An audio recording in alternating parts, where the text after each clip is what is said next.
This new video, and I'm excited for this video because we are going to see the clash between youngest grandmaster in the world versus the youngest world champion in the world. So we are talking about youngest grandmaster Abhimanyu Mishra and youngest world champion obviously Gukesh, where they both played in the Fide Grand Swiss in the tournament, and where Abhimanyu won the game against Gukesh, and we'll see that how Abhimanyu defeated Gukesh.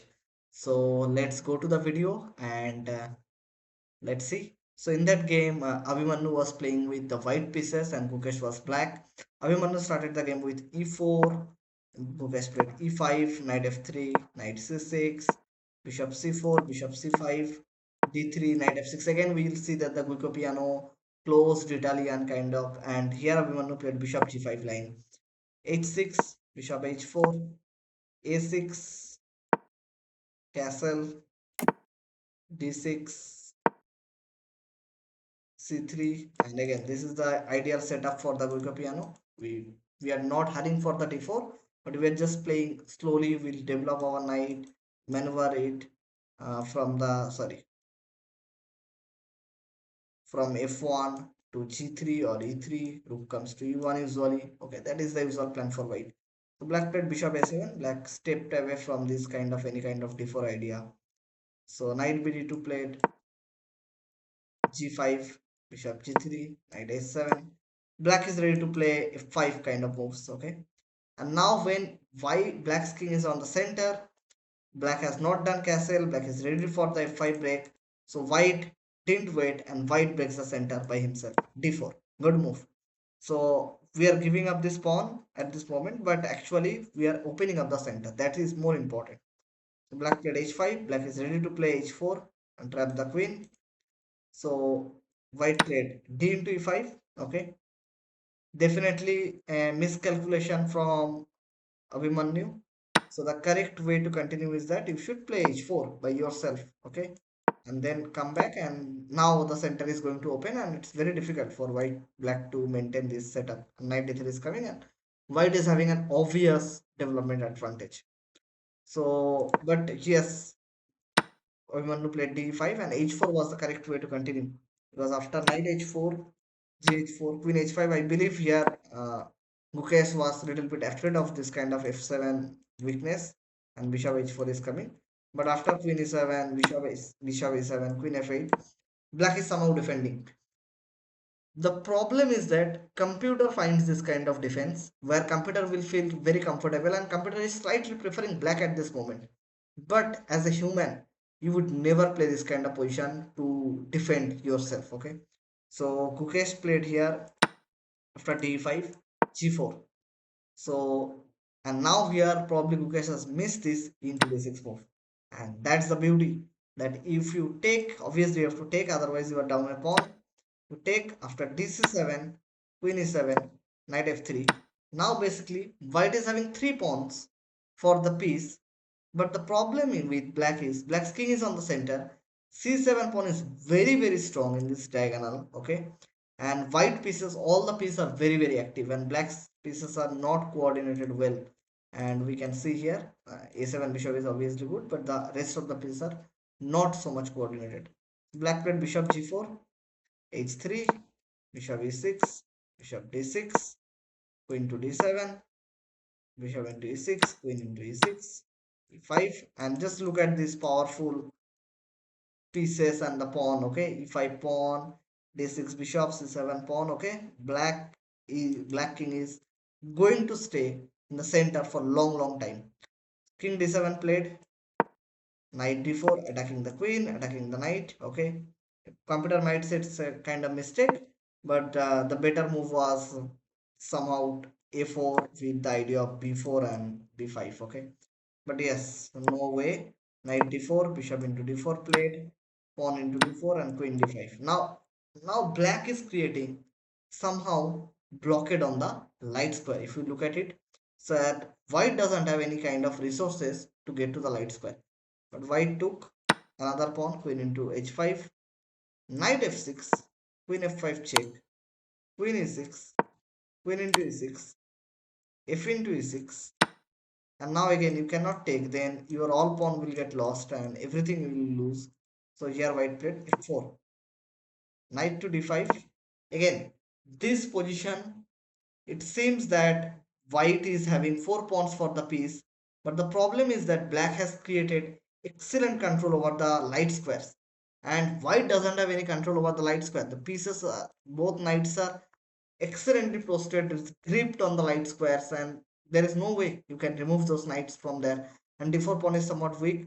The position seems to be equal for me. Even computer is saying that it is equal, but let's see that how Abhimanyu won the game. Abhimanyu played f5, creating the breakthrough. e5, rook into f5, knight into d4, rook f7 check, king e6. Again, the light square blockades, right? We can see rook a f1. Yes, white has connected all the pieces. White is having 1, 2, 3, 4, 5, 6 pawns. On the other hand, black is having only 2 pawns. But the problem is that these 2 pawns are, rather than strength, I would say a little bit more weak. Okay. And these both knights are having excellent center control, excellent control over the light square. So rook a g8 played by black, Gukesh, g4 by white, knight b5, again attacking here, attacking d6, rook h7, saying okay, take it, I will after take, then I might enter with another rook, but black played rook g6. So that was an error. Again, rook h8 was possible and one pair of rook will probably get exchanged because, sorry, at this moment, yeah, you cannot take rook h3 because of rook g6. But yes, you can bring another rook and just end the game as a draw by repetition. That was a possibility. But here black played rook g6. I believe that Gukesh was somehow thinking that okay, my position seems to be fine. I can keep those 2 pawns. I can capture all the weaknesses of white on c7, e5, and then with an extra piece I might overpower white. But the idea what Gukesh thought actually didn't happen in the game. So rook f7, another mistake. Okay, the correct way to continue is again rook d1. Very difficult, very unusual kind of move. What white has played, it's very normal and very normal move by even like a grandmaster. So rook c8, controlling this c7 pawn, rook d7, rook h6, offering that if you take, I will take here. Rook g7, rook into h3, black won one of the pawn, a4, knight d4, bishop c5, knight into check, and from here the position went downhill. You should play rook d3 to protect this square, so that after rook d8, again you have the rook d1 check, king f2, rook d2, king g3, rook d3, and there is a repetition of checks and there is no escape for the white king. So at this moment, black played knight to check, king f1. That's the correct move actually. King g2 is not the correct way because sorry, knight f4 is coming, and after king h1, then rook f3 check, king this, and then after knight d3 is both knights, and the rook is going to deliver checkmate, and even after some point I might come from here to just end the game. So at this moment, black played knight f4, bishop d4, protecting this pawn, protecting the e5 square, rook f3 check, king e1, correct move, and few 2 3 consecutive good moves actually put Abhimanyu ahead in this game right now. Right now, white is completely winning actually, but we'll see that how Abhimanyu is going to win.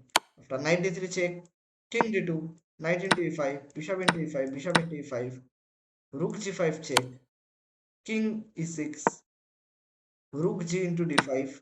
Yes, now if black can win this pawn, then with this extra pawn, maybe there is some chance of holding a draw. Rook b3 played, rook 7 d6 check, king e7, rook d7, king e6, and again after rook 5 d6 check, king e5, rook d3, rook into b2 check, king c1, rook h2, g5. Okay, this pawn is now going forward. There is a chance that I am going to play this rook c3 and rook d8. King f5 played, rook d5 check, king e6, rook 5 d6 check, king e5, rook d2, now rook h1, king b2, king f5, rook g7. Now this rook is also coming into the game. Rook h8. Now black is going to go back to defend the position, and after rook f2 check, king a5, g6, rook h4. Now these pawns are become very crucial. Okay, these pawns went so far ahead, and after rook g f7, now I'm ready to play g7 and rook f8. Black played b5, ab5, ab5. Okay, the pieces are going to be exchanged, but there is no way you can stop after g7, rook f8. So here black has played rook b4 check, king c3, rook c4 check, and after king b3, black resigned the game in the view of rook f8 is coming, and then g8 queen, and there is no way you can stop this plan. A brilliant game by Abhimanyu. In the middle game, in the complex situation, he played 3-4 consecutive top choices moves, and then Gukesh was under pressure, and then he made some mistake in the end game, and Abhimanyu won the game. I hope you like this video. If you like it, please share with your friends. If you are new in my channel, kindly subscribe. Thank you for watching. Bye bye.